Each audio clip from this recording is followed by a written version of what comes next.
Novelo. Tá começando o Rádio Novelo Apresenta. Eu sou a Branca Viana. Eu não sei se você, quando era criança, brincou de cavar um buraco até chegar no Japão. Se você entrou nessa aventura, é bem possível que você não tenha ido muito longe. Só até o braço cansar ou algum adulto perceber a bagunça que você estava fazendo. Mas é um passatempo irresistível e uma ideia mais irresistível ainda, a de conseguir ir tão fundo que você vai atravessar o planeta e sair do outro lado. A gente sabe que mesmo que a gente tivesse força infinita no braço ou uma retroescavadeira poderosíssima, sei lá, não tem como concretizar esse plano. O máximo que a gente ia conseguir era chegar no magma terrestre e derreter ali dentro. Mas essa é uma ideia bem comum e não é monopólio brasileiro. Na Inglaterra, o que eles costumam dizer é cavar até chegar na Austrália. Nos Estados Unidos, e aliás, na Austrália também, a expressão mais comum é cavar até chegar na China. Infelizmente, para as crianças exploradoras e escavadoras do mundo, quase todos esses pares estão errados. Tem alguns sites por aí que mostram o seu antípodo perfeito, ou seja, o ponto exato do outro lado da Terra que você teoricamente alcançaria se esse plano fosse possível. E os resultados não são muito animadores. As crianças britânicas iam parar no Oceano Pacífico Sul. Quase todas as australianas iam para o Atlântico, com algumas poucas saindo na Espanha e em Portugal. As estadunidenses iam cair no Oceano Índico. Acho que já deu para sacar a tendência geográfica aqui, né? Na maior parte do Brasil, o ponto oposto também cai no oceano, só que perto das Filipinas. Tem um pedaço na meiuca do país que sairia já na parte terrestre das Filipinas. Outro pedaço mais para o nordeste que iria para a Indonésia. Mas, para algumas crianças no sul do Brasil, a história do buraco para o Japão realmente é verdade. Um pedacinho do Paraná e outro pedacinho do Rio Grande do Sul são antípodos de algumas ilhas do sul do Japão. Não que a gente esteja encorajando esse tipo de atividade, que fique claro. Lembra do magma. As histórias do episódio de hoje são movidas pelo mesmo ímpeto de crianças mundo afora. A vontade de ir mais fundo e de desvendar os mistérios da terra debaixo dos nossos pés. Quem conta a primeira história, depois de um rápido intervalo, é a Bia Guimarães.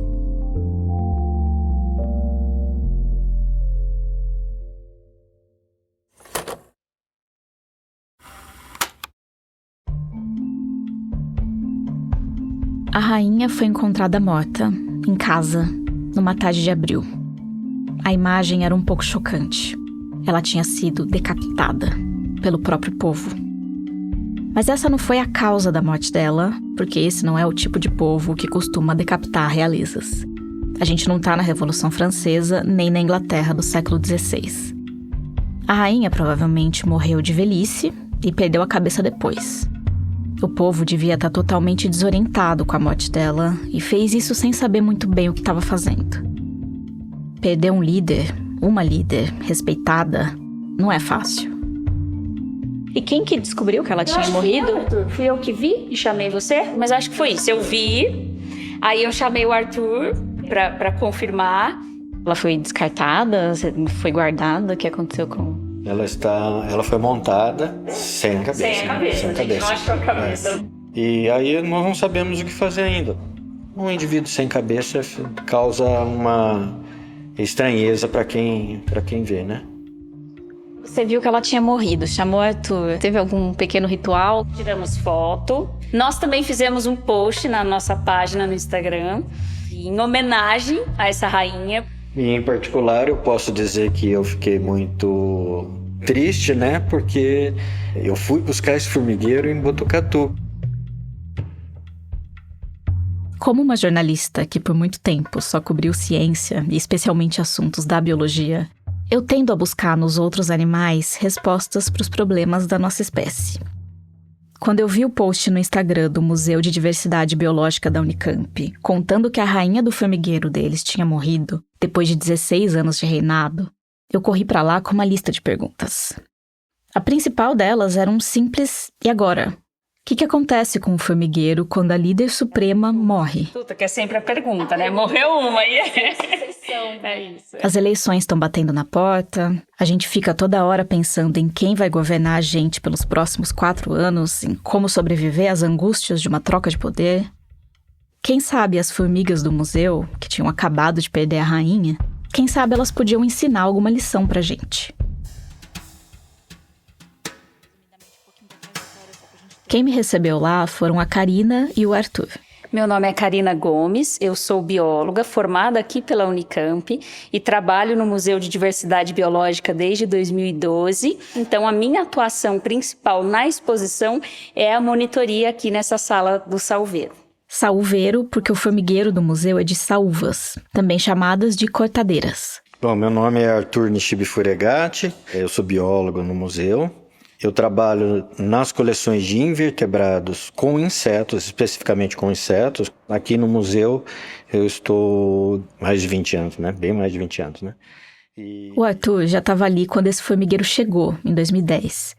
Na verdade, ele teve que pegar a estrada até Botucatu, também no interior de São Paulo, para buscar o formigueiro na Unesp com os pesquisadores que estavam fazendo essa doação. A rainha e o reino dela eram bem jovens nessa época. Então, ou seja, eu acompanhei a vida inteira da rainha e tive o privilégio de ter conseguido visualizar essa rainha em vida em todos esses anos, né? 16, 17 anos, eu só vi 2 vezes a rainha. Eu nunca mais vi. No mundo das formigas, assim como no mundo dos humanos, não é fácil acessar a realeza. Ela está sempre protegida pelas operárias, pelas soldadas e pela própria estrutura labiríntica do formigueiro. E essa estrutura ela é composta por vários compartimentos ligados por túneis. E pensando nas saúvas, elas podem ter formigueiros gigantes, que chegam aí ao tamanho de um campo de futebol. Na natureza, a maior parte de um salveiro fica embaixo da terra. De fora, a gente só vê os pontos de entrada e de saída, que às vezes formam aqueles montinhos de terra. Mas tem umas imagens de escavações feitas por pesquisadores que mostram o quão absurda é essa arquitetura, a ponto de fazer a gente se sentir pequeno. Em alguns cantos elas estão bem aglomeradas, mas tem várias caminhando livremente. No salveiro do museu, claro, a dimensão é outra. Ali elas vivem numa estrutura de vidro, tipo um aquário retangular, grande, não muito fundo. Nós chamamos esse espaço onde as formigas estão de arena ou terrário, né? Poderíamos dar esse nome. No meio da arena tem 3 caixas, também de vidro, ligadas por túneis, para tentar simular a maneira como as saúvas se organizam na vida livre. Uma das caixas é para estocar matéria orgânica, no caso as folhas que elas cortam para levar para o formigueiro. Outra é para descartar o lixo. E aí uma caixa principal para guardar o que mais importa: o fungo que as saúvas cultivam para se alimentar. Quando a gente vê elas cortando e carregando aquele monte de folha, não é para elas mesmas comerem. É para dar de comer para esse fungo, que parece uma esponjona crescendo dentro do formigueiro. Ele, sim, é a comida delas. A sociedade das saúvas é extremamente organizada. Cada grupinho ali tem uma função específica a cumprir e um corpo feito para essa função. Mas, com todo respeito às operárias, eu tava ali para saber dela, da rainha, da vida que ela teve e do que vem depois da morte dela. E dentro de cada formigueiro de saúva tem apenas uma reprodutora, que é a que nós chamamos de rainha. Ela é a mãe de todas as operárias daquele formigueiro. Ela também tem a função importantíssima de iniciar um formigueiro. Eu confesso que eu sempre imaginei as formigas rainhas como eu imagino as humanas rainhas, umas folgadas. Mas a Karina e o Arthur narraram para mim a jornada que uma saúva rainha passa para conseguir fundar o reino dela. E é um negócio inacreditável. Porque ela não nasceu ali. Ela nasceu em outro formigueiro, que é onde a história dela começa. Todo ano, num período específico, as rainhas dos salveiros espalhados por aí botam ovos especiais. Ovos que vão gerar príncipes e princesas. Vários em cada formigueiro. Eles nascem aos montes. Os príncipes e as princesas têm asas. E quando eles chegam na fase adulta, eles abandonam o formigueiro de origem. E vão fazer a revoada, o voo nupcial. Vários machos vão acasalar com várias fêmeas. E após a revoada, os machos morrem. Então, a maior parte das princesas também morre. Não porque elas estavam programadas para isso, que nem os machos, mas porque a vida lá fora é dura mesmo. Tem muito bicho e gente também de olho nas saúvas. É a tanajura e saque, em muitas regiões isso é comum as pessoas coletarem para comer. Só uma minúscula parcela de princesas consegue passar para a próxima fase da vida. Fundar um reino e virar rainha. E cada uma vai tentar cavar um buraco e iniciar o seu próprio formigueiro. Ela se fecha nesse buraquinho e começa a botar os primeiros ovos dela. Os primeiros de muitos que ela vai botar ao longo da vida sem nunca precisar cruzar com um macho de novo. Tudo com base nos espermatozoides que ela coletou naquela única revoada. No começo, não tem operária nenhuma para ajudar. É a rainha que faz tudo, mãe solo. E ela também começa a cultivar aquele fungo que vai ser a base da vida do formigueiro. Então, como que ela obtém esse fungo? Antes dela sair do formigueiro mãe, ela vai lá e pega um pedacinho do fungo e leva com ela para esse voo nupcial. Sim, o nível de planejamento é tanto que esse tempo todo ela já estava com um pedaço de fungo guardado numa cavidade dentro da boca. Com o tempo, as operárias vão nascendo e vai se formando um sistema de castas. Aí começa o luxo do formigueiro, que é ter uma gama de operárias que são especializadas em cortar, transportar a matéria orgânica para dentro do formigueiro, as outras que são só responsáveis em pegar, cultivar o fungo, as outras que são responsáveis por cuidar da prole, cuidar da rainha, cuidar das crias, da lixeira. Tudo isso é rigidamente orquestrado pela rainha. E ela faz isso com pistas químicas. Ou seja, cheiro, que a gente chama de feromônio. São os feromônios exalados pela rainha que dizem, entre aspas, para as operárias o que elas têm que fazer. É o cheiro da rainha que bota a ordem no formigueiro. As saúvas rainhas podem viver 10 anos, até 20 anos, especialmente se elas estiverem em cativeiro, mais protegidas dos perigos do mundo. Mas uma hora a morte chega.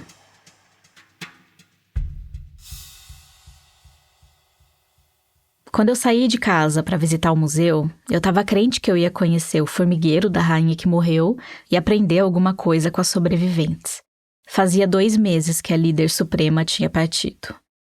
Eu fiquei conversando com a Karina e o Arthur bem do lado da arena, espiando as formigas andando de um lado para o outro, vendo o ramo de folhas que estava lá dentro diminuir numa velocidade absurda, porque as formigas não paravam de cortar para levar para onde estava o fungo. E foi só mais pro meio da entrevista que eu entendi que aquele formigueiro ali já era outro, de outra rainha, vinda de uma nova doação. E do formigueiro anterior, todas elas já não estão entre nós? Já morreram. Todas Exatamente. já morreram. Tanto é que a estrutura estava... Alguns meses antes da rainha morrer, a Karina já vinha notando que o formigueiro estava diminuindo.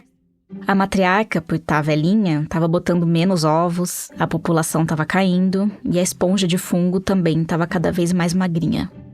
Até por isso que a Karina conseguiu enxergar a rainha morta, já sem cabeça, dentro da caixa de vidro naquela tarde de abril. Então, no momento que a rainha morre, as operárias elas começam a se desorientar. Acho que essa seria a melhor palavra para elas. Sem o cheiro da rainha no ar, as coisas no formigueiro desandam rapidamente. É como se ninguém mais soubesse o que é para fazer, para onde tem que ir, como é que tem que viver. É como se elas perdessem a motivação para viver. De repente já não é tão óbvio que não é de bom tom se arrancar a cabeça da rainha falecida. No mundo das formigas saúvas, não existe sucessão. Não existe eleição, nem trabalho de base para formar uma nova líder. Ou você nasceu para ser rainha, nasceu princesa, ou você nunca vai ser. Também não existe trazer uma rainha de fora para governar aquela população. Então, cada formigueiro tem seu cheiro característico. Se entrar qualquer outro indivíduo de um outro formigueiro, vai ser expulso ou eliminado. As operárias ainda têm um tempo de vida, Então elas vão viver ali mais algumas semanas, alguns meses, e depois desse tempo o formigueiro acaba. Não tem o que fazer. É loucura, ruína e morte coletiva. Sorte que aqui do lado humano, a gente não pede a motivação de viver a cada troca de poder. Às vezes até pede, né? Mas não por motivos químicos. Nem sempre o mundo animal oferece respostas e consolos para as angústias da nossa espécie.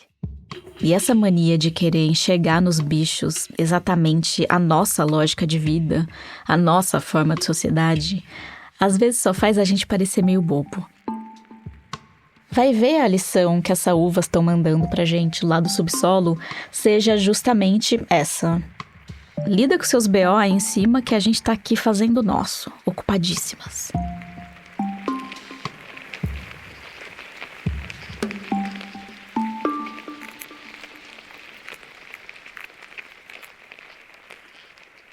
Essa foi a Bia Guimarães. A gente volta daqui a pouquinho. No segundo ato do episódio, tem gente fazendo escavações literais e gente fazendo escavação jornalística, uma na cola da outra. Quem conta é o Paulo Vitor Ribeiro. Talvez isso seja uma daquelas coisas que mudaram desde o advento do celular. O fato de que, quando a gente faz todo dia o mesmo trajeto, a gente acaba decorando a paisagem. Os desníveis na calçada, ou o tempo dos semáforos, e, claro, cada prédio no caminho. Eu sou desses, até pra não dar bobeira com o celular. E outro dia eu conheci uma pessoa que também é dessas. Que sempre foi dessas, na verdade. Ela me contou uma história que se passa nos anos 80. 5 dias por semana, ela passava por ali. Recentemente eu morava em Santo Amaro. E o meu caminho passava todo dia por um prédio cor-de-rosa em plena Avenida Santo Amaro. Essa é a Fernanda Gianazzi. Sou engenheira civil e de segurança do trabalho e fui auditora fiscal do Ministério do Trabalho na área de segurança e saúde do trabalhador por 30 anos, concursada em 1983, em plena ditadura militar. Quer dizer, Foi em 83 que o Prédio Rosa entrou no caminho da Fernanda. Era um prédio grande, antigo, parte de um complexo de 20 mil metros quadrados. Mas ele não tinha nenhuma placa, nenhum letreiro, nenhum indício do que pudesse ser. E eu curiosa, sempre querendo saber o que era aquilo. Acho que para ser auditora fiscal, deve ser pré-requisito ser curiosa, né? A Fernanda é uma curiosa profissional. Mas para uma fiscalização estar na alçada dela, precisava envolver condições de trabalho, questões relacionadas à saúde dos trabalhadores. Ela não podia ir investigar o tal prédio rosa sem placa só porque ela estava intrigada. Foram 7 anos assim. Até que um dia, ela abriu o jornal e viu o prédio rosa lá. Uma matéria da jornalista Tânia Malheiros no Jornal da Tarde, dizendo radiação no Brooklyn. Quando eu vi essa matéria, aquilo falou, puxa, mas é o prédio que eu sempre quis fiscalizar, que eu quis... A essa altura, a Fernanda já tinha algum reconhecimento pelo trabalho dela fiscalizando o uso de amianto, um cancerígeno muito usado na construção civil. Agora, essa reportagem de Jornal da Tarde era o estopim para ela começar a fuçar num novo setor.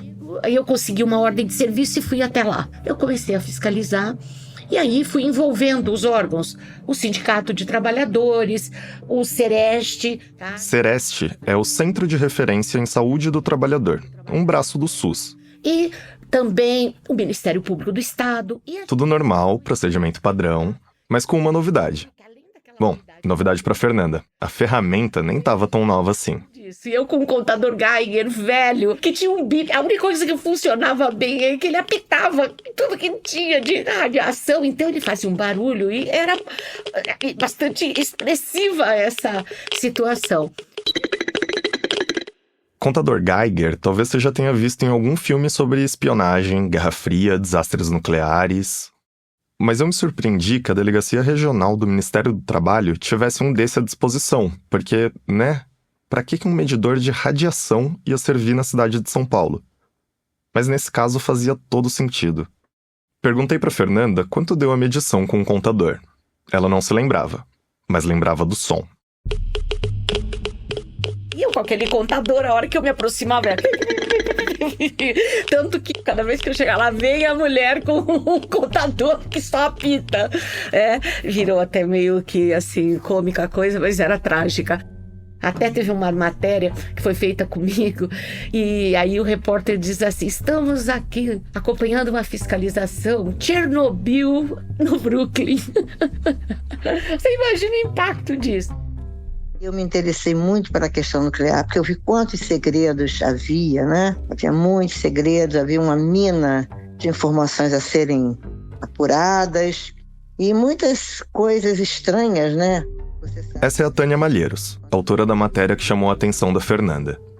Ela já cobria assuntos nucleares há alguns anos, quando teve acesso a um relatório da Comissão Nacional de Energia Nuclear, apontando que o volume registrado de radiação naquele prédio rosa e no entorno dele era maior do que os padrões admissíveis pelos órgãos brasileiros e internacionais de fiscalização atômica. A Tânia já tinha escrito sobre vazamentos na usina nuclear de Angra dos Reis e sobre o financiamento desse setor. Ela também já tinha acumulado algumas boas fontes na área, o que é essencial para o que ela se propunha a fazer. Fazer jornalismo quase nunca é fácil, mas vamos combinar que a Tânia escolheu um setor especialmente complicado, num momento especialmente complicado. A questão nuclear, ela era assim, coberta por um tema, né? Por uma venda, né?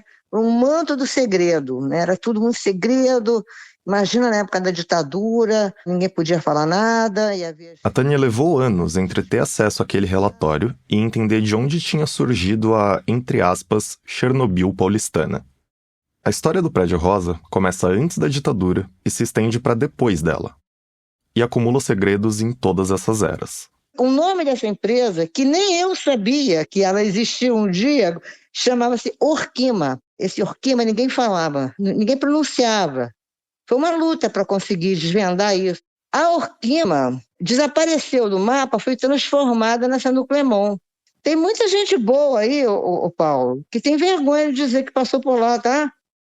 Nuclemon, abreviação de Nuclebras Monazita, uma indústria estatal que cuidava da obtenção, da separação e do beneficiamento de areias monazíticas brasileiras. Esse era o nome que constava na matéria da Tânia, nos relatórios da Fernanda, e que consta ainda hoje em processos judiciais. Mas essa é a segunda encarnação do Prédio Rosa. A primeira começou com um cara chamado Augusto Frederico Schmidt, um poeta e editor brasileiro com bom trânsito nos governos do Getúlio Vargas e do Juscelino Kubitschek, e que ficou mais famoso por lançar as primeiras edições do Graciliano Ramos do que por ter lançado a primeira usina de processamento de urânio do Brasil. Urânio, acho que você sabe, é a matéria-prima para qualquer projeto nuclear, seja para geração de energia, seja para bomba. Uma das matérias-primas, para ser mais exato, mas com certeza a mais famosa. O potencial do urânio para energia foi descoberto nos anos 30. E em 1942, o mesmo ano em que os Estados Unidos embarcaram no projeto Manhattan, que ia dar na bomba atômica, o Augusto Schmidt fundou uma empresa chamada Orquima. A Orquima não era o projeto Manhattan brasileiro, era uma indústria química. Mas logo depois da Segunda Guerra Mundial, ela começou a trabalhar com areia monazítica. Eles pegavam essa areia do litoral do Rio de Janeiro e do Espírito Santo e levavam para São Paulo para tratar. Eu tô falando em areia monazítica aqui como se eu fosse ultra familiarizado, mas a verdade é que eu nunca tinha ouvido falar dela antes de fazer essa matéria. Mesmo agora que ela tá mais hypada por causa do boom das terras raras. As areias monazíticas, porque tem tipos diferentes, são basicamente um aglomerado de elementos. Tem urânio, tório, monazita, terras raras. O trabalho da Orquima era separar, fazer o processamento desses elementos. E aí, individualmente, eles passam a ter aplicações diversas, inclusive nucleares. A areia chegava e os funcionários submetiam ela a vários processos físicos, tipo separação e moagem, e uma série de processos químicos, como o cozimento com ácidos, para extrair os elementos. E o processo foi evoluindo com o tempo. A fábrica já estava funcionando há quase uma década, quando o Augusto Schmidt convidou o Getúlio Vargas para a inauguração da extração de urânio. E o Getúlio foi, com pompa, circunstância, chefes militares e uma comitiva que incluía o então governador de Minas, Juscelino Kubitschek. No convite para o Getúlio, o Schmidt dizia que aquela era uma data histórica no nosso desenvolvimento científico e industrial nos domínios da energia nuclear. Mas o urânio beneficiado na Orquima não ficava aqui, nem a monazita, nem as terras raras. No esquema que o Augusto Schmidt montou, São Paulo era só um pit stop. Ele tinha a parte poética dele, né? Erudita, escrevia, e era até premiado. Tinha uma editora que lançou vários poetas. Ele tinha essa parte dele que era lindíssima e tinha parte que ele gostava muito de fazer negócio com os Estados Unidos. E era para lá que o material tratado ia. Em 1945, pouco antes dos Estados Unidos atacarem o Japão com bombas atômicas, o Getúlio Vargas assinou um acordo com os norte-americanos para o envio de 3 a 5 mil toneladas de areia monazítica por ano, a valores irrisórios por tonelada. A negociação garantia exclusividade aos americanos, isso é, o Brasil ficava proibido de fornecer o material a qualquer outro país. Esse acordo durou 3 anos. Quando chegou a hora de renovar, o governo brasileiro tentou barganhar um preço melhor, mas não deu certo e o negócio foi para o espaço. Mas a Orquíma podia ter contratos de fornecimento sem ser do governo, com outras empresas. Isso a gente não sabe ainda. Alguns anos depois, o governo brasileiro acabou proibindo empresas particulares de exportar materiais nucleares. Mas na prática, a Orquíma passou a vender para o governo, que vendia direto para os americanos. Você usa seu trabalhador aqui no Brasil, separa as areias monazíticas, extrai o urânio todo e manda para os Estados Unidos. Alguém ganhou dinheiro com isso. Alguém se deu bem. Tá? Alguém se deu bem. Porque o que o Brasil ganhou com isso? O Brasil não ganhou nada. Bom, quase nada. Talvez tenha sido bom para as padarias brasileiras. O governo brasileiro fechou um acordo em que ele comprava areia da Orquíma e vendia para os Estados Unidos, que pagavam com trigo. Foi assim durante 5 governos seguidos, do Getúlio ao JK, que já tinha uma relação com Augusto Schmidt. O Schmidt escrevia os discursos do JK. Sabe o slogan 50 anos em 5? Foi o Schmidt que criou. O favorecimento das indústrias privadas e os acordos estranhos com os Estados Unidos geraram uma CPI em 1956. A ideia era que não dava para exportar materiais tão estratégicos sem ganhar nada de tecnologia ou conhecimento. Naquela altura, já tinha sido criado o Conselho Nacional de Pesquisas, o CNPq. Naquele ano, surgiu a Comissão Nacional de Energia Nuclear. E todo o processo de exploração nuclear, da mineração para exportação e tudo no meio, tudo isso ia ser estatizado. A Orquíma, junto de todas as outras indústrias nucleares do Brasil, foi comprada pelo governo. Um pouco mais para frente ela vira Nuclemon, uma das estatais criadas nessa grande arrumação do setor nuclear. E ela estava funcionando em Santo Amaro com esse nome, mas sem nenhuma placa, já tinha mais de uma década, quando a Tânia publicou a matéria dela. A investigação acabou virando um livro, o Cobaias da Radiação, a história não contada da marcha nuclear brasileira e de quem ela deixou para trás. Um monte de informação que eu tô contando aqui, aliás, vem desse livro, e também de um outro livro da Tânia, o Bomba Atômica Pra Quê? Brasil e Energia Nuclear. A partir da quantidade de funcionários ex-operários, né, dessa Nuclemon, que ficaram doentes, que morreram, e eu fui a São Paulo fazer uma matéria, e que eu comecei a investigar, apurar, quando eu cheguei à Orquíma, entendeu? Isso é uma coisa importantíssima, porque houve esse apagamento dessa história das pessoas que foram tratadas de uma forma desumana, usando material radioativo, manuseando. Muitas, sei lá quantas, centenas desapareceram, morreram. Eu chegar lá, eu fiquei assombrada com as condições de trabalho. Eram pré-históricas, pré-revolução industrial. Essa, de novo, é a fiscal do trabalho Fernanda Gianazzi. Me lembro do engenheiro mecânico que foi comigo, e ele era especialista em caldeiras. Ele falou: Fernanda, olha aqui, a caldeira é do lado do depósito de material radioativo. Se essa caldeira explode, velha do jeito que tá, isso vai jogar esse material para tudo que é lado. Esse era um perigo potencial. Mas é que esse não era o único risco a que os trabalhadores ali estavam sujeitos. Aí eu encontro vários trabalhadores doentes que foram realocados na portaria com silicose. Quer dizer, os trabalhadores respiravam poeira radioativa e isso causava uma fibrose irreversível no tecido pulmonar deles. E o que a empresa fazia era trocar eles de posto, botar para trabalhar na portaria. Eles diziam: não, aqui nessa área não pode entrar porque essa é uma área controlada. Como controlada? Com janelas abertas?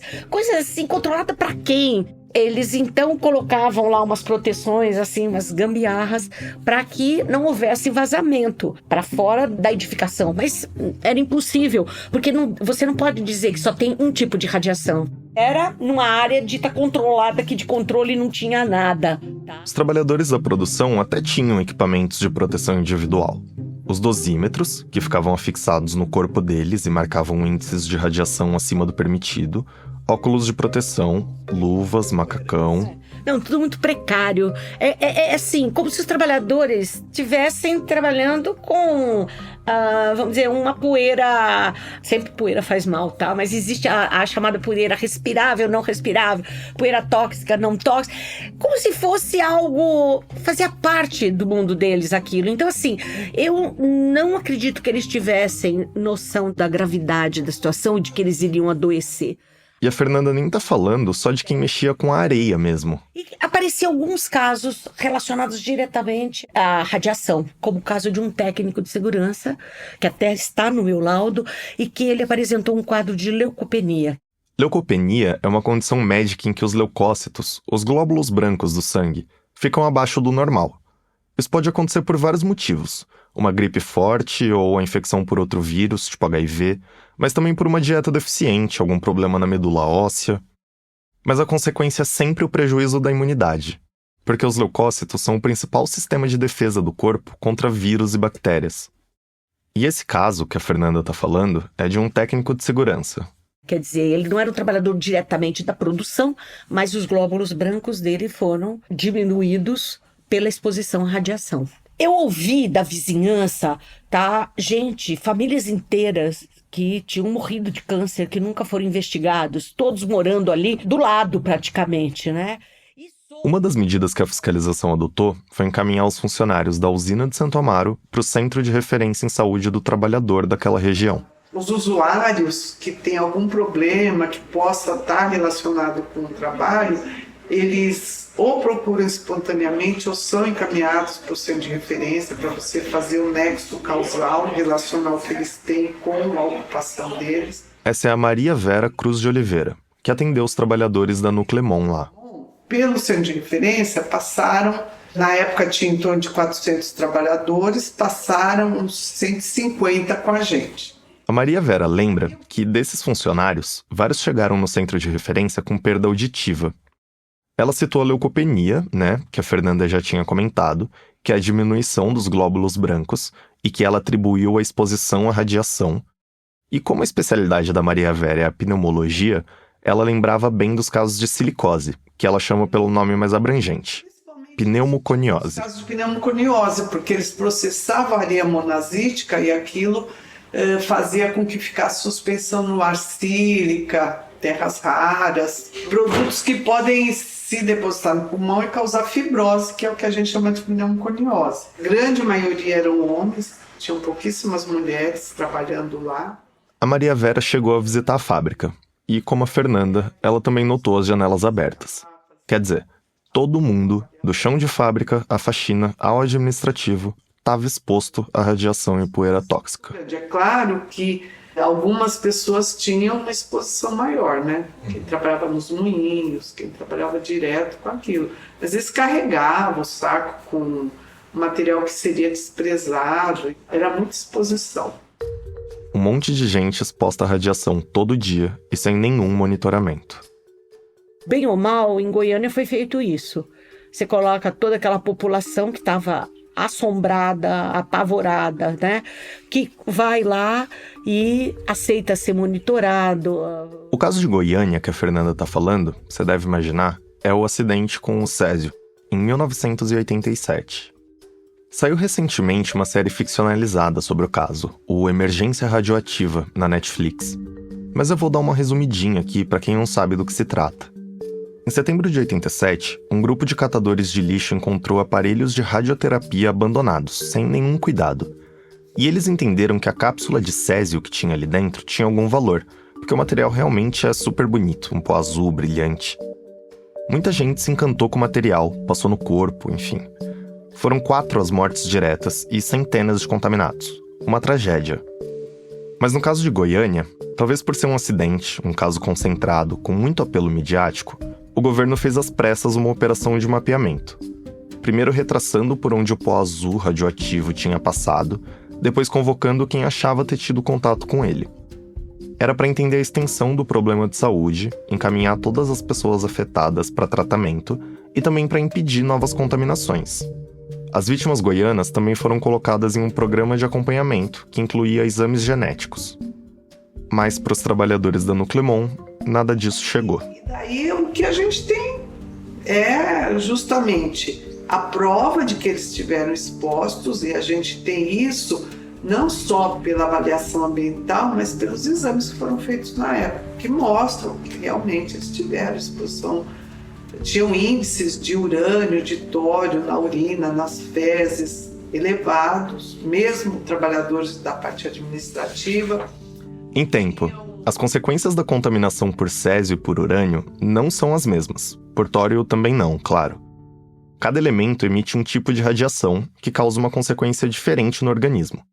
O que eles têm em comum é que todos têm potencial de quebrar o DNA, o que pode causar complicações de saúde e até matar, dependendo da exposição. A Convenção 115 fala isso, que a gente tem que acompanhar esses trabalhadores até o fim da vida. Não tem outra coisa para fazer. A Convenção 115 é um documento da Organização Internacional do Trabalho que determina a proteção aos trabalhadores contra a radiação ionizante. O Brasil adotou essa diretriz ainda em 1968. A convenção não usa exatamente o termo vitalício, mas diz que trabalhadores que são expostos à radiação ionizante têm que ter acompanhamento médico em intervalos adequados. E aí o entendimento geral, por causa do período de latência de doenças radiológicas, que podem levar muito tempo para se manifestar, é que o único intervalo adequado é a vida toda. Infelizmente, a nossa hipótese tem se confirmado, porque a gente tem 30% de câncer e uma mortalidade também elevada, câncer de próstata. A gente sabe o índice na população geral, aqui o índice é bem maior, então isso foge. Mas é uma amostra pequena, mas... Ok, gente, mas é isso, você tem um número. Não há isso como política de Estado, não é uma vigilância epidemiológica que venha, por exemplo, uma determinação do Ministério da Saúde. No caso da Nucleamon, nunca houve como política de Estado, nunca houve essa, vamos dizer, uma visão do Estado preocupado com a saúde dos trabalhadores. Esse estudo que a gente chama longitudinal, que acompanha as pessoas ao longo dos anos, não há interesse. Eu nunca vi isso. O interesse do Estado brasileiro no campo da radiação estava em outro lugar. Eu vou voltar alguns anos no tempo agora. Não lá para os anos 40 de novo, só para 1986. 86 foi o ano do acidente na usina nuclear de Chernobyl, na União Soviética. Um ano antes do Césio, em Goiânia. Foi nesse ano, 86, que a jornalista Elvira Lobato ouviu uma história bem estranha de uma fonte. A entrevista era em off, porque era sensível. O sujeito tinha sido diretor da CPRM, a Companhia de Pesquisa de Recursos Minerais. E um dia, ele foi procurado por um pessoal da aeronáutica. E eles foram saber com a CPRM se ela tinha tecnologia para perfurar um poço com dimensões que não tinha no Brasil. Se dominava a tecnologia. Aí eles chamam os geólogos, os engenheiros de minas, de mineração, e falam assim, olha, a gente teria condição, desde que a gente tivesse equipamentos. E os caras, ok, e vão embora. O que eles queriam era um buraco de 320 metros de profundidade por 3 metros de diâmetro. Mas para que a aeronáutica queria cavar o maior buraco do país? Eles me relataram que a primeira coisa que ficou claro para eles, muito estranho, é que tudo tinha que ser sigiloso. Todos tinham que firmar ali um compromisso de segredo absoluto. Eles não poderiam contar isso para ninguém. E mais, todos envolvidos teriam seus telefones grampeados. Os militares iam vigiar isso aí. Acontece que, para fazer o maior buraco do Brasil, a aeronáutica teve que comprar equipamentos nos Estados Unidos. Isso tá virando um mote aqui. E quando 2 técnicos da CPRM foram ajudar nessa aquisição, eles perceberam para que o buraco ia servir. Que era um campo para teste nuclear. Porque tudo era exatamente igual aos campos de teste nuclear do deserto de Nevada. Esse novo campo de teste nuclear, igual ao de Nevada, ia ser feito na Serra do Cachimbo, no sul do Pará. A Elvira publicou tudo isso na Folha, numa matéria de 8 de agosto de 1986. E o governo, obviamente, negou. O governo deu algumas explicações na época, né? Que era para guardar lixo atômico da usina de Angra, foi um critério. Que era para guardar outros dejetos, né? Mas não colava. Porque, por exemplo, se era para guardar lixo nuclear da usina, como é que você ia sair de Angra dos Reis, no Rio de Janeiro, e levar esse lixo para a Amazônia? Depois, um poço não teria capacidade suficiente para ser um armazenamento de coisa. Então, as teorias não batiam. O que acabou ficando claro, e o que o governo, até o próprio Sarney, admitiram com o tempo, é que, sim, era um poço de teste nuclear. O poço é para testar a bomba. Ele precisava ser bem fundo para a radiação não vazar para a superfície e ser revestido em concreto para não contaminar o subsolo. No caso, esse foi revestido só até uma parte, porque de um ponto para baixo era gabbro, que é uma pedra muito resistente que não precisava de isolamento adicional. Essa matéria da Elvira Lobato em 86, ela jogou luz num projeto que operou nas sombras durante quase uma década, o Projeto Nuclear Paralelo. A ideia era bem simples: dominar a tecnologia nuclear sem o conhecimento da sociedade civil ou de outros países e fazer uma bomba atômica. O motivo de ser secreto também era simples. Se o projeto fosse público, ia entrar na mira das grandes potências nucleares. Isso porque, desde que o Brasil começou a mexer com urânio, ficou claro que os países do chamado Clube do Átomo não tinham o menor interesse em dar uma pulseirinha atômica para o Brasil. A usina de Angra 1, por exemplo, foi comprada dos Estados Unidos num pacotão com tudo dentro. Construção, reator, testes, pronta para funcionar. Não porque é mais fácil assim, mas porque os americanos não queriam liberar nada de informação ou tecnologia nuclear. Aqui, de novo, a Tânia Malheiros. Até na hora da troca do combustível. Você vai trocar o combustível, o que é? O urânio enriquecido, né? E quando vai trocar isso aí, tem que se contratar técnicos americanos, de outros países, né, que dominam, porque o Brasil não tem ainda, não dominou totalmente a tecnologia para fazer esse trabalho, entendeu? Os projetos de Angra 2 e Angra 3 vieram de uma parceria com o governo alemão, e a ideia era ter alguma transferência de tecnologia dessa vez. Mas acabou não rolando, por um embargo, adivinha, dos Estados Unidos. Enfim, daí que entre os anos 70 e 80, cada braço das Forças Armadas embarcou num projeto nuclear. O Exército ia desenvolver um reator de urânio natural para obter plutônio. A Marinha ia fazer um submarino nuclear e também desenvolver uma supercentrífuga para enriquecer urânio. E a Aeronáutica ia se dedicar ao enriquecimento a laser e à construção de poços para testes nucleares. Alguém ficou responsável pelo desenvolvimento da bomba. Até hoje não se sabe quem. E parece, pelas informações disponíveis, que ela nunca chegou a ser feita. O que deu certo foi o que deu resultado. A palavra correta não é certo, é resultado. Foi o da Marinha. Os outros pode até ter continuado, mas não. O que prosperou foi o projeto da Marinha. Um dos projetos da Marinha, na verdade. E prosperou rápido. Já em 1982, com maquinário próprio, a Marinha conseguiu enriquecer urânio pela primeira vez. Mas só anunciou isso publicamente 5 anos mais tarde, em 1987. O submarino nuclear, por outro lado, nunca saiu do papel. Quando comecei essa apuração, alguns meses atrás, a expectativa era de que o submarino ficasse pronto em 2029. Enquanto gravo, a Marinha já adiou sua previsão para 2038. O Exército não entregou a parte dele do programa. E a Aeronáutica pode até não ter conseguido avançar no enriquecimento de urânio a laser, mas eles fizeram mesmo aquele buraco imenso na Serra do Cachimbo que a Elvira vazou.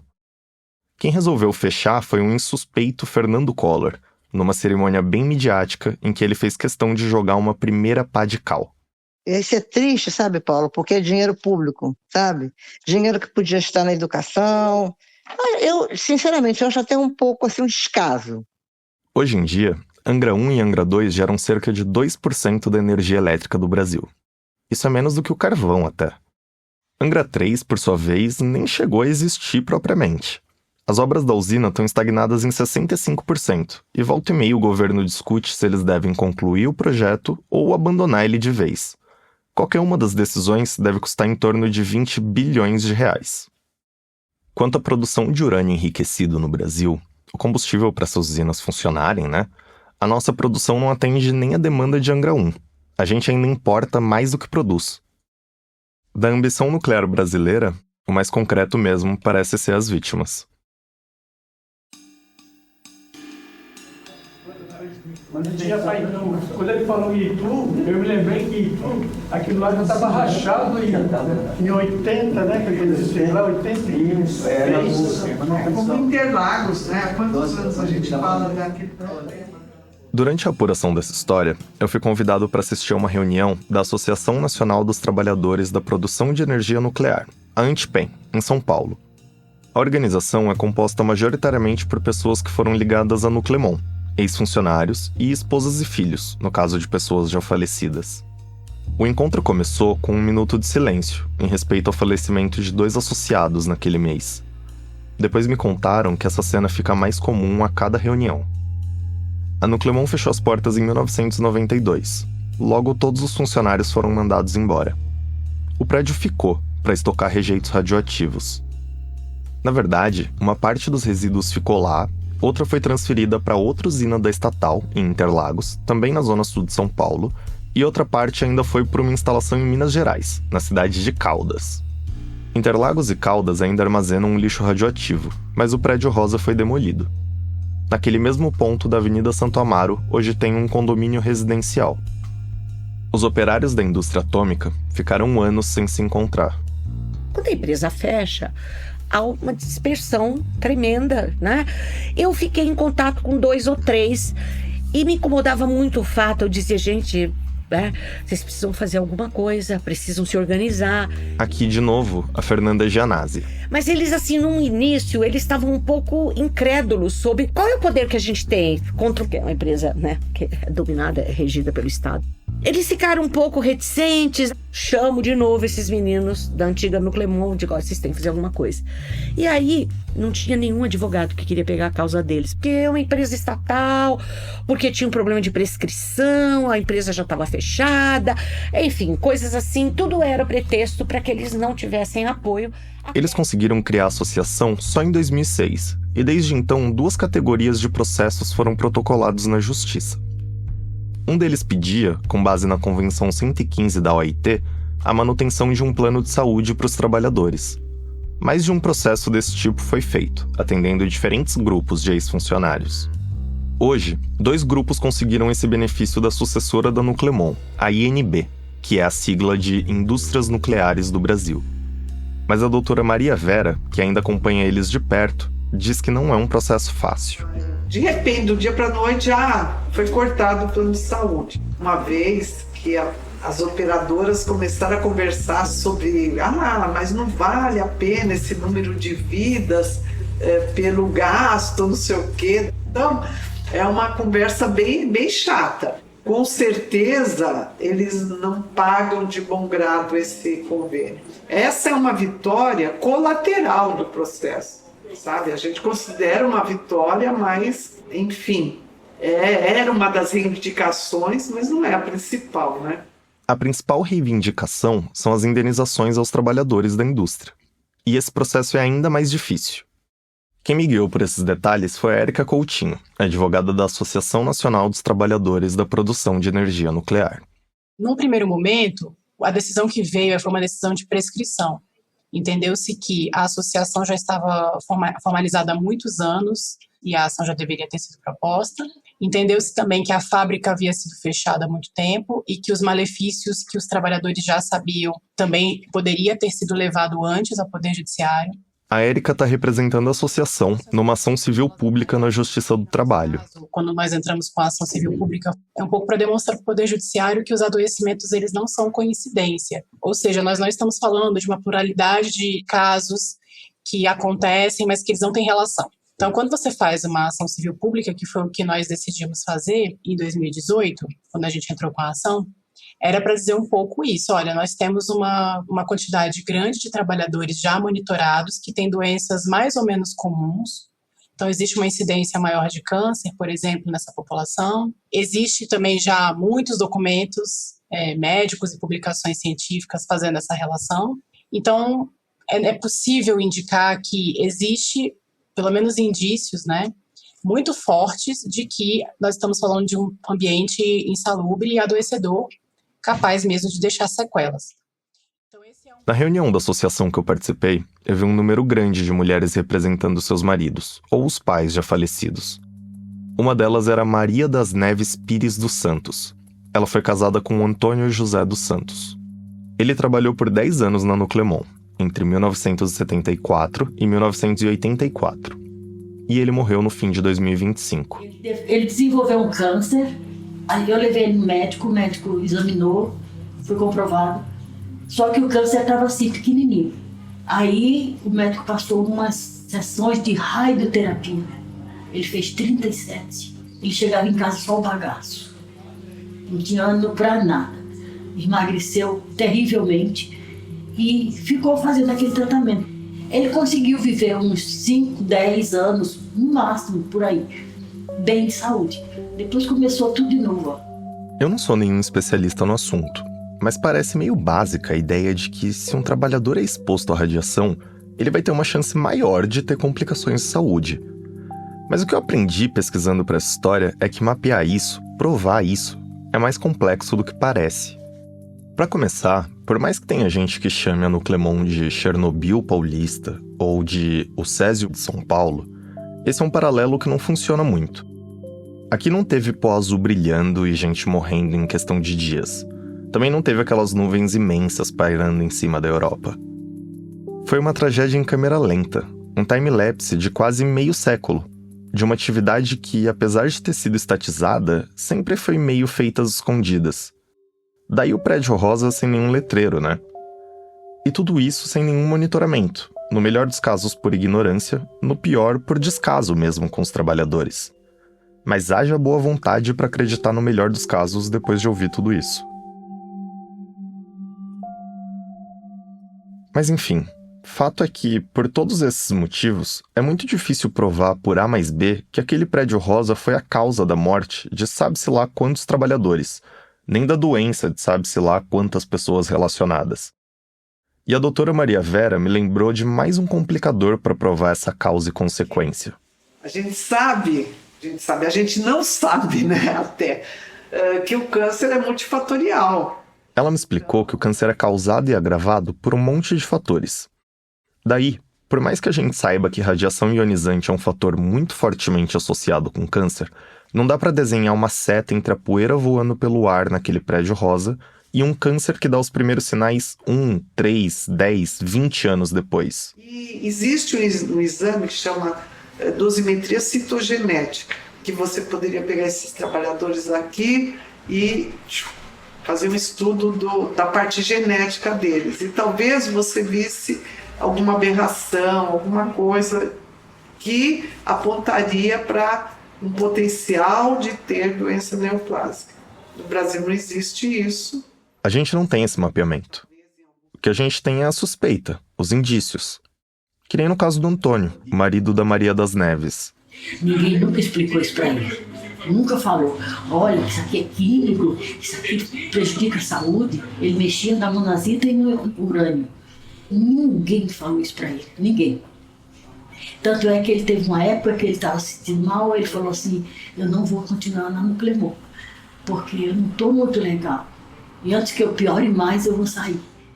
O Antônio trabalhava ensacando material radioativo. Depois ele foi transferido para as entregas de caminhão, carregando e descarregando sacos de areia. Mas os macacão vinham em estado de horror. E quem lavava era a neguinha aqui. Lavei 10 anos de macacão desse jeito aí. Hoje em dia eu tenho um problema de saúde, querido. Eu estou com um problema de um aneurisma também. Já fiquei com pneumonia não sei quantas vezes internada. Já atacou até meus pulmões. Eu estou cansada, para ser franca. Estou cansada. E ele não deixou recurso quase nenhum para a minha vida futura. E eu preciso de uma estabilidade. É isso que eu falo. Eu preciso de uma estabilidade para poder tirar o restinho de vida que eu tenho. Eu pago convênio, 1.200. Eles não aceitaram me dar convênio. Não aceitaram. Porque diz que as mulheres não têm direito, que as mulheres não trabalhavam com produto. E a gente com a mão naqueles macacão horrorosos, a gente não trabalhou, não? A Érica Coutinho, a advogada, me disse que a ação judicial até previa indenizações a familiares expostos à contaminação radioativa, mas que a Justiça do Trabalho recusou o pedido, dizendo que isso deveria ser tratado na justiça comum. Então é como se houvesse mesmo um silêncio em relação a isso.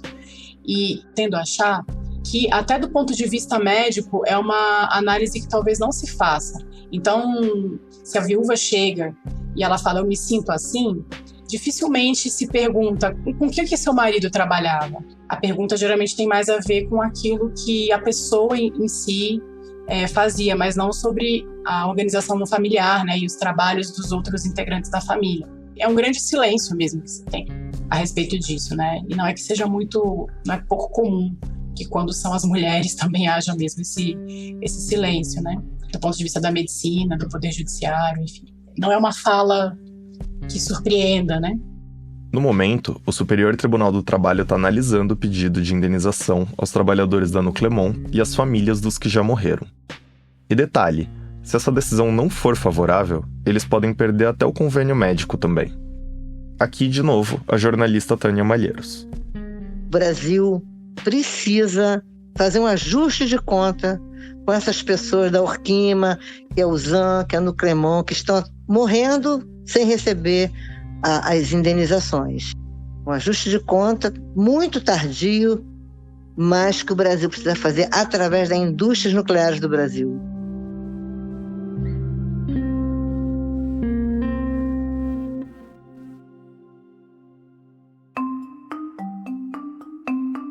Eu já cheguei nessa apuração com a cabeça feita, de que essa história de investimento nas indústrias nucleares era uma grande perda de tempo e de dinheiro. Uma brincadeira perigosa que não tinha por que o Brasil se meter. E uma parte de mim ainda acredita nisso. Mas conforme eu fui me aprofundando no assunto, eu fui entendendo que essa questão, como tudo, né, é mais complicada do que parece. Meu desejo, que parece quase ingênuo, era que ninguém, em nenhum país, estivesse se metendo com energia nuclear. E, claro, muito menos com bomba. Mas já que essa não é uma possibilidade, alguns países simplesmente dependem da energia nuclear na matriz energética deles e vários só não estão dispostos a não brincar de bomba, nesse caso, existe um argumento de que não ter essa tecnologia é perigoso pra gente. É um argumento meio ter arma em casa deixa a gente mais seguro e é só pegar os dados de segurança pública pra mudar de ideia rapidinho. Mas esse argumento tem um ponto. Foi justamente nesses últimos meses, quando eu tava atrás dessa história, que muita gente voltou a falar na bomba brasileira. O gatilho foi o sequestro do Nicolás Maduro pelo exército dos Estados Unidos, que reavivou a discussão sobre se o Brasil teria que ter armas nucleares para garantir a soberania. Enquanto isso, tem a guerra do Irã, toda a discussão sobre o programa nuclear deles, a Arábia Saudita começando a enriquecer urânio. O argumento pacifista ingênuo é apenas parem todos. E o outro é, por que só alguns países podem descer pro play? Esse segundo argumento era justamente o argumento, sabe de quem? Dos militares. Eu lembro de ouvir muitos militares dizendo isso, né? A gente precisa pelo menos dominar a tecnologia. Não significa que você pode ter o uso pacífico, mas precisamos conhecer a tecnologia, né? Será muita ingenuidade pensar que talvez a Nuclemon tivesse sido menos irresponsável com os funcionários se toda essa operação não tivesse sendo feita meio na surdina pro Clube do Átomo não ficar sabendo? Provavelmente seria muita ingenuidade. Os milicos estavam tentando a soberania, isso que você falou. Estavam tentando ficar poderosos, né? Ter um poder e meter os pés pelas mãos. Então, eu sou uma pessoa completamente pacifista. Eu acho que a gente tem que buscar outro caminho, né? Que os caras pensem isso, militar, até admito. Mas num país pobre, miserável, como o nosso, gastar dinheiro com energia nuclear, eu acho uma loucura. Eu já estava quase fechado com o argumento da Elvira, quando eu lembrei de uma coisa que eu ouvi da Tânia Malheiros, a outra jornalista que cobriu a fundo o programa nuclear brasileiro. Talvez seja um equívoco a gente renunciar à tecnologia. Sempre vai precisar de tecnologia. Nós vamos precisar de um reator multipropósito para produzir radioisótopo. Para quê? Para diagnóstico e tratamento de combate ao câncer. Nessa conversa com a Tânia, foi a primeira vez que eu ouvi falar desse outro projeto nuclear. Um projeto que, se tivesse avançado mais, podia estar ajudando a tratar os sobreviventes da Nuclemon. O projeto ele começou acho que em 2009, alguma coisa assim. A questão é a falta de verba. Tem que liberar verba para fazer esse reator, entendeu? Porque a Argentina, ela praticamente começou a produção com o Brasil e o reator da Argentina já está pronto. E o nosso, ele ainda está caminhando a passos muito lentos. Enquanto isso, nós temos que comprar radioisótopo. Não teve uma nuvem nuclear em cima da zona sul de São Paulo. mas teve décadas de má gestão, negligência e silêncio. O que a gente não pode é olhar para o futuro sem ter noção do estrago que o passado deixou.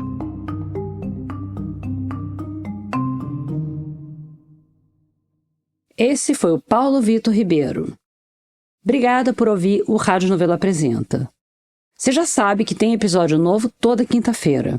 E quem vem para o Clube da Novelo escuta já na quarta, sem anúncio. Tá aqui um gostinho do episódio da semana que vem.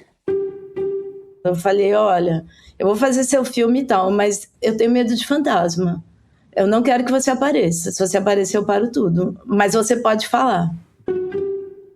Os assinantes do Clube da Novelo conseguem escutar episódios bônus, entrar em conversas com os nossos repórteres, ganham brindes e descontos tanto para os nossos eventos presenciais quanto para compras com alguns parceiros nossos.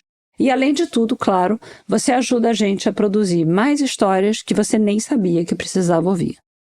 Para saber mais, é só ir lá no nosso site. A gente volta daqui a pouco.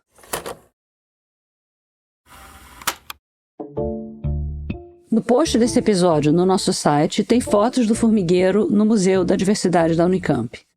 E para quem quiser entrar nessa toca do tatu, que são as aspirações nucleares brasileiras, tem links para as reportagens e livros da Tânia Malheiros e da Elvira Lobato. No canal da Rádio Novelo no YouTube, a gente sempre posta os episódios completos para quem prefere escutar por lá. E tem também playlists com histórias avulsas de até meia hora. Se você ainda não viu, vale a pena dar uma conferida nas playlists e seguir ali. Para quem está nas redes sociais, fica o convite para seguir a Novelo no @radionovelo, no Instagram, no Twitter, no Threads, no Blue Sky e no TikTok. Para quem prefere se comunicar por e-mail, dá para mandar críticas, elogios e sugestões de pauta para o apresenta@radionovelo.com.br. Se você tem uma marca ou um cliente que tem tudo a ver com os nossos podcasts, você pode contratar o Estúdio Novelo para criar o seu próprio podcast ou para anunciar nos intervalos dos nossos episódios. É só escrever para a gente em comercial@radionovelo.com.br. O Rádio Novelo Apresenta é um original da Rádio Novelo. A direção criativa é da Paula Scarpim e da Flora Thomson-Devô. A direção executiva é da Marcela Casaca e a gerência de produto é da Bia Ribeiro. Nossos repórteres e roteiristas são a Bia Guimarães, a Maíra Valejo, a Bárbara Rubira, a Carolina Moraes, o Vitor Hugo Brandalize, o Vinícius Luiz, a Evelyn Argenta e o Paulo Vitor Ribeiro. A Ashley Calvo é nossa produtora. A checagem desse episódio foi feita pela Ethel Rudnitsky e pela Caroline Fará. Esse episódio teve desenho de som da Bia Guimarães e da Mariana Leão, que também assinam a nossa mixagem. O design das nossas peças é do Gustavo Nascimento. Nossos coordenadores de parcerias são o Pedro Lopes e a Ellen Pimentel. A nossa analista administrativa e financeira é a Tainá Nogueira e o nosso analista de produto e audiência é o Vinícius Magalhães. Obrigada e até a semana que vem.